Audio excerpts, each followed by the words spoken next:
Matola hatoshi kwa mahitaji ya Simba. Nirudie. Ndio. Matola hatoshi kwa mahitaji ya Simba ya sasa. Matola ni mwalimu na ni mwalimu mzuri kweli kweli na ana uwezo wa kuifundisha Simba kwa namna ya Simba inavyotaka. Matola hatoshi na nadhani tumeona jana sitaki kumtaja huyo mtu jina. Naomba hii ivumiliwe kwa hekima. Yuko mtu mmoja ametoka hapa Simba juzi alikuwa na mamlaka makubwa tu. Umenielewa vizuri? Huyu jamaa anahujumu sana Simba na anatakiwa kuacha. Na nadhani saizi anamtumia Nasibu Mkomo. Ngoja niwaeleze. Tafutieni, yupo mweupe hivi. Yupo jamaa mzuri, Mungu amempa kipato kidogo. Mtamjua tu, mimi sitaki kutaja, wachelewe kupeleka polisi. Na mimi najua mtu nisaidia. Mtakuja kujaa tu pale, kuuliza Sefu yuko lock up au hayupo. Hawa watu ndo ambao wanaifanya Simba isiende. Sasa viongozi wa Simba nadhani hawa ni friends of Simba. Sasa leo niwe muwazi. Ndo watu ambao wanaihujumu Simba.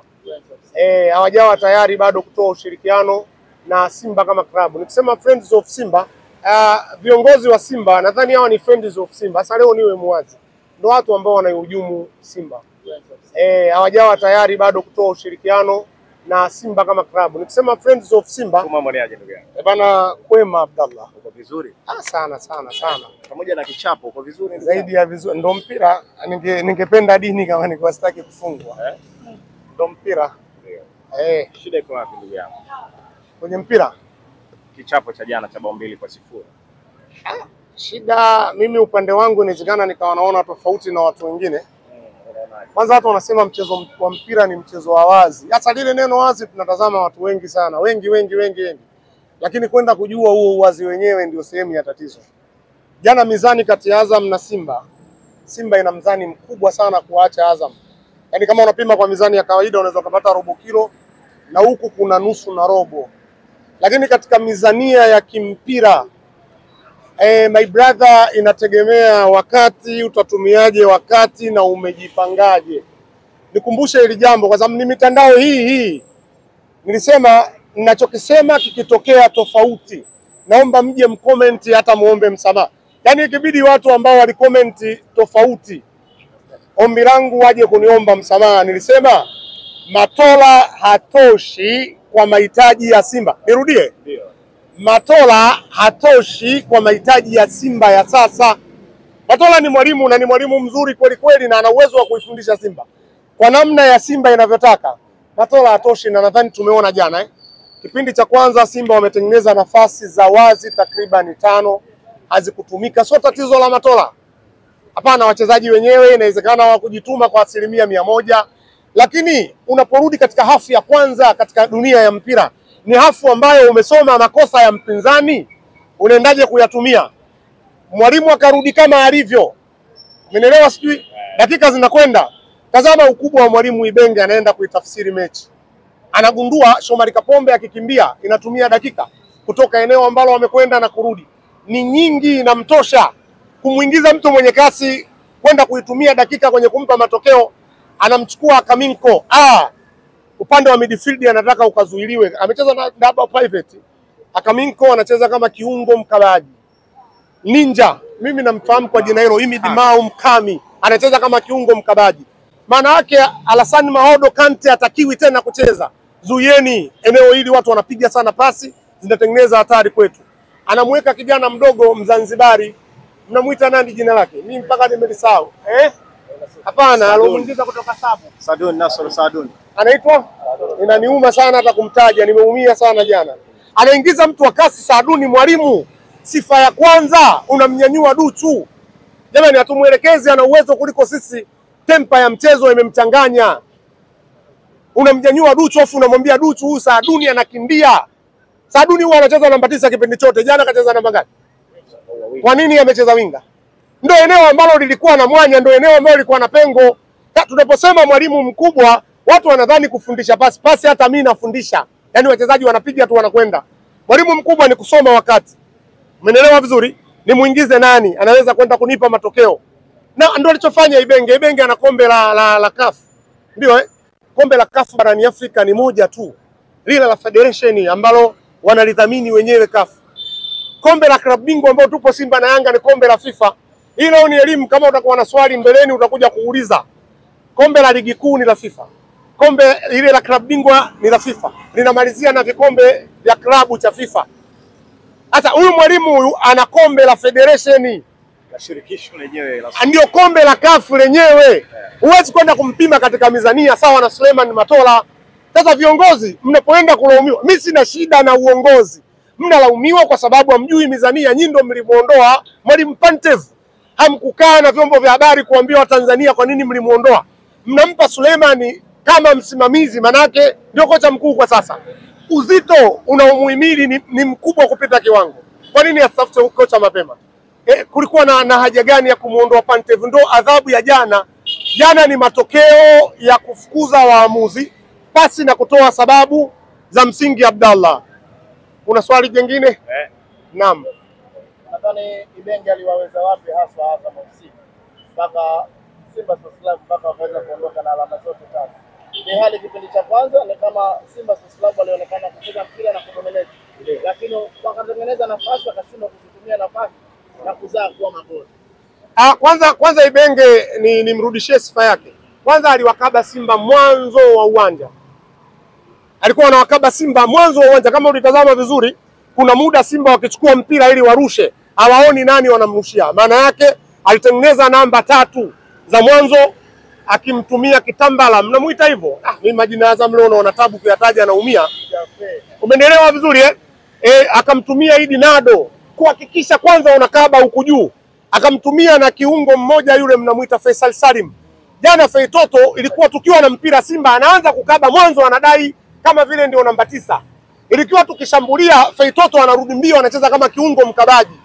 Kipindi hiko analazimisha, kuna mtu anamuita Zuzu sijui. Mimi bwana nikisahau nyinyi nitajieni. Anaitwa Zuzwana yeye. Yule mwamba yeye ndo alikuwa anarudi nyuma kabisa.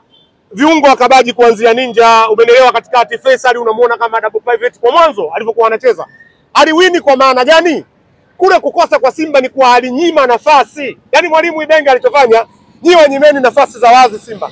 Simba wamekosa magoli kwa jitihada, ila hawakupata nafasi ya wazi isipokuwa ni ya Dennis alikabidhi kwa golikipa.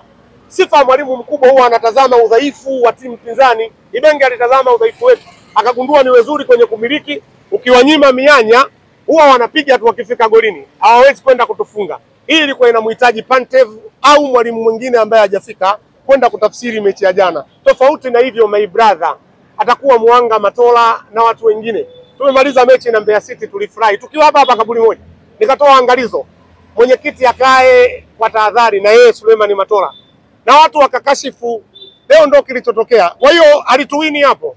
Tactically walikuwa bora sana, walitumia udhaifu huo. Mbona wakatukimbiza? Shehe, tumefungwa magoli dhaifu kuwahi kufungwa. Pengine ni kitu gani hasa ambacho kinawaangusha Simba Sports Club? Ni uongozi ama management ama benchi la ufundi lenyewe linaumiza Simba Sports Club? Mimi ninukuu baadhi ya maneno ya watu wengine, nisiwe mnafiki. Yaani kuna watu wanakuja kwenye vyombo vya habari kasikia kutoka kwa mtu fulani. Sasa mimi sitaki hivyo, na nukuu viongozi. Viongozi wa Simba nadhani hawa ni friends of Simba. Sasa leo niwe muwazi, ndio watu ambao wanaihujumu Simba. Hawajawa tayari bado kutoa ushirikiano na Simba kama klabu. Nikisema friends of Simba, Asanomi namfahamu hivyo. Sijui wenzangu mnamfahamu vipi? Ni mtu alitoka katikati hapa akakaa Crown akaongea vitu ambavyo hata katika mpira havipo. Mimi nilifanya kipindi na televisheni moja, niliona aibu. Mimi kwangu Asano natakiwa niige kwake, amenizidi muda aliokaa katika mpira, ufahamu na vitu vingine. Kaja akazungumza vitu vya ovyo. Lakini siku ya mwisho tunatoka mkutano mkuu, Asano huyu ana support. Hilo jambo la kwanza. Lakini jambo la pili, sitaki kumtaja mtu jina. Naomba hii ivumiliwe kwa hekima. Yuko mtu mmoja ametoka hapa Simba juzi alikuwa na mamlaka makubwa tu. Umeelewa vizuri? Huyu jamaa anahujumu sana Simba na anatakiwa kuacha. Na nadhani saizi anamtumia Nasibu Mkomo. Ngoja niwaeleze. Tafutieni, yupo mweupe hivi. Yupo jamaa mzuri, Mungu amempa kipato kidogo. Mtamjua tu, mimi sitaki kutaja, wachelewe kupeleka polisi. Na mimi najua mtu nisaidia. Mtakuja kujaa tu pale kuuliza Sefu yuko lock up au hayuko. Hawa watu ndo ambao wanaifanya Simba isiende. Sasa klabu kama Yanga na Simba, hii tutoe msaada kwa watu wengine. Hata ungempata mwekezaji wa aina gani, ni lazima wachezaji unawakabidhi katika baadhi ya viongozi. Kwa mfano sasa huyu namtolea mfano, so nilomtaja Try Again ana apartment, ana majumba, anamiliki Oysterbay. Wachezaji wetu wanatakiwa wakaishi Oysterbay. Try akiwa hamtaki Mangungu anafanyaje? anamwambia mchezaji, bwana kaa upande wangu na mimi simtaki nani.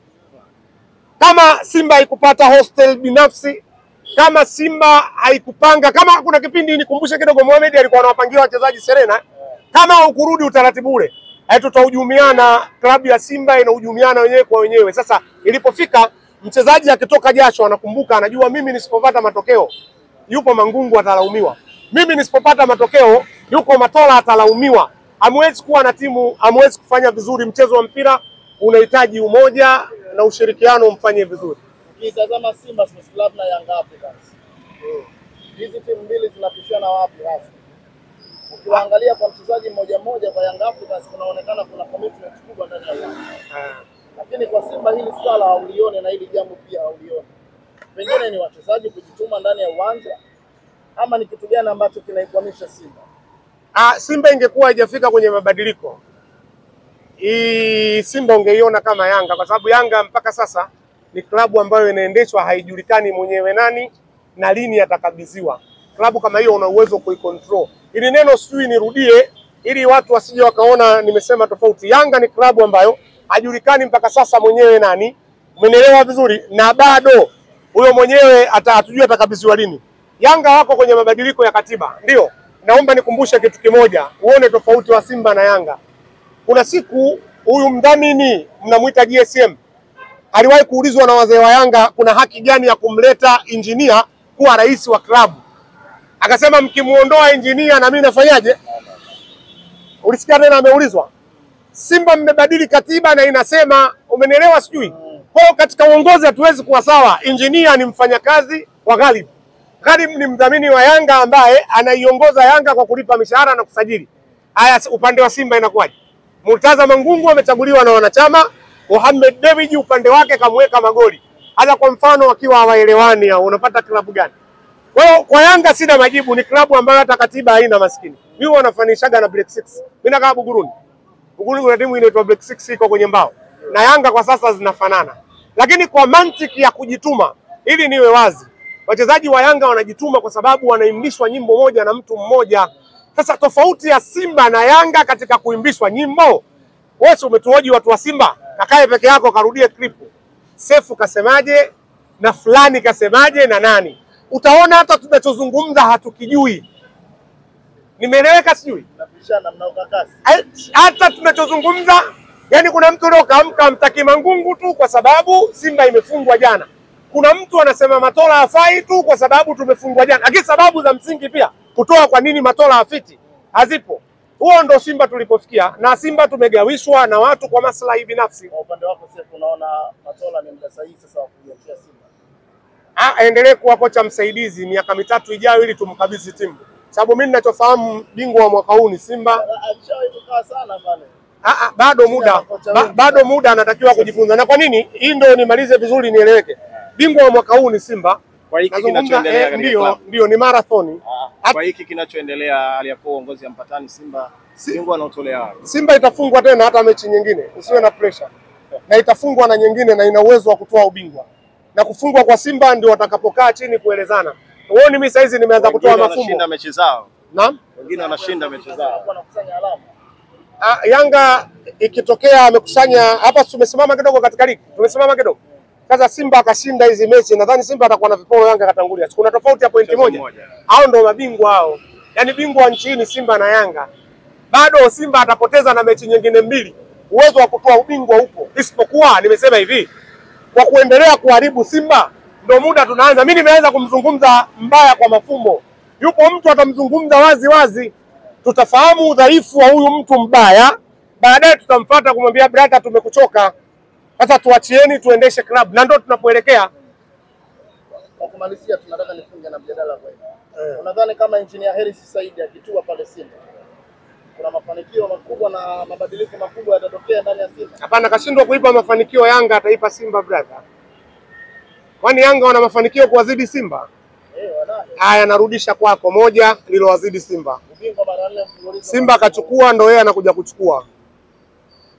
Wamecheza robo final, Simba kacheza nyingi kuliko Yanga kipindi hiki ambacho amefika finali. Simba kacheza mwaka jana. Ndio mwanzilishi lakini. Yeye ndo muongoza dira kufika finali. Nimesema Simba kacheza mwaka jana, Simba ilianza 93 na mwaka jana. Nataka kitu alichofanya Simba, Yanga kumzidi Simba. Tusipoteze muda. Yanga wana viongozi.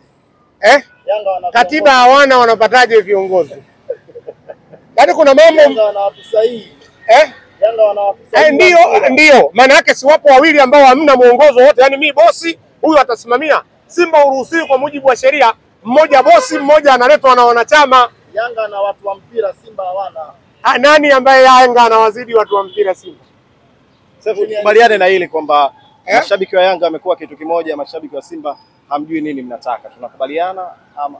Ngoja nimalize huko afu tunarudi Engineer Hersi alichofanikiwa ni kitu kimoja. Ni kitu kimoja tu alichofanikiwa engineer, ni kuvitumia vibaya vyombo vya habari kusifu hata yasiyokuwepo. Nisikie kaka. Unapotajwa umoja hata Mungu anauhitaji. Na unapokosekana umoja Mwenyezi Mungu hawezi kuleta neema. Tunakubaliana kwamba wana Simba hamuongei lugha moja.